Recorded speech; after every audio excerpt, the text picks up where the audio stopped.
Music and community are two elements that can enrich our life. This is something I've been thinking about recently. They manifest themselves in different ways and they are intertwined more than we might realize. Now there is one person, one entity that will always validate that thought for me.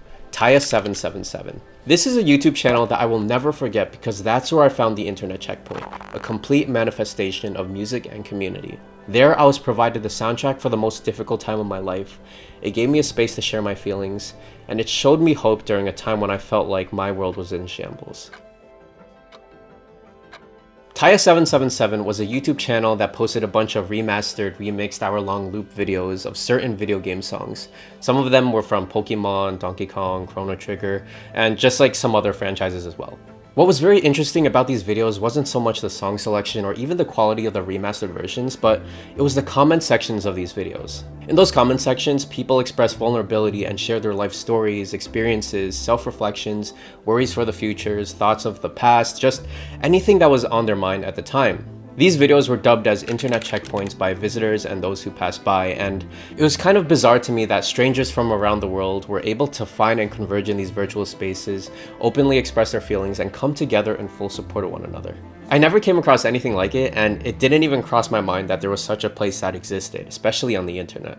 Now, Taya777 and the internet checkpoints were taken down because of copyright issues, but they still exist in memory from the people who visited and passed by because they keep the spirit of the community alive in multiple different ways. When I found Taya777, it was in the winter of 2020, and I was scrolling late at night, and I came across this video, this hour-long video of this thing called Corridors of Time, and I didn't realize it back then, but it was a song for this video game called Chrono Trigger. And it was really cool to me because I was like, Corridors of Time, what is that? Like, what is this thing? And also the thumbnail for it was very interesting as well. When I clicked on the video, it was very interesting to read the comments because all these comments were people were posting time and date and this really long, rambly paragraph of whatever it was that they were talking about. And I was just like, what is this? This is so bizarre. At the same time, it was very interesting because it was stuff that I could relate to. It was stuff that made me feel emotional and some type of way about it because it's just like, damn, I relate to that. I feel that. And it was just crazy that there are all these people sharing their stories on this random video that I came across late at night. And then after that video, I just moved on to the next video and the next video. And on all of these videos was like the same thing, date, time, story. And it was just, I don't know if beautiful is the right word to describe it, but it was just great to see that all these strangers like were able to come together and share their stories, and it made me feel at peace.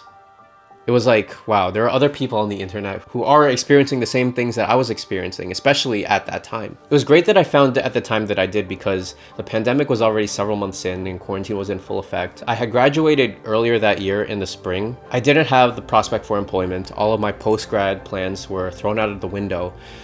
All I could think of, or all I could think to myself was, damn, so this is my life. This is post-graduation.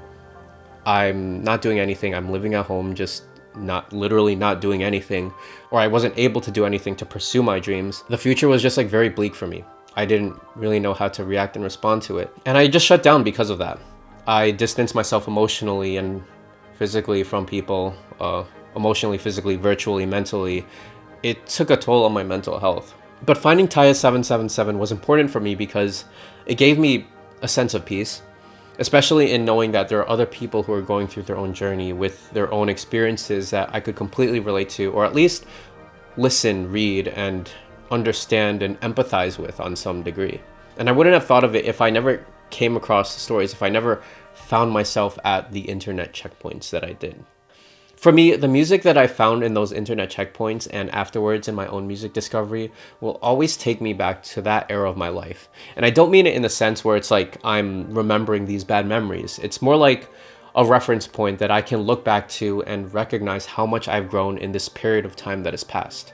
I'm a different person now than I was back then. I've grown mentally, emotionally, and in a number of different ways that the old self wouldn't have even considered or thought of my future self being capable of achieving. And looking back as a reference point is just something that is good for me to recognize. that yes, I have grown. I've grown, and I'll continue to grow.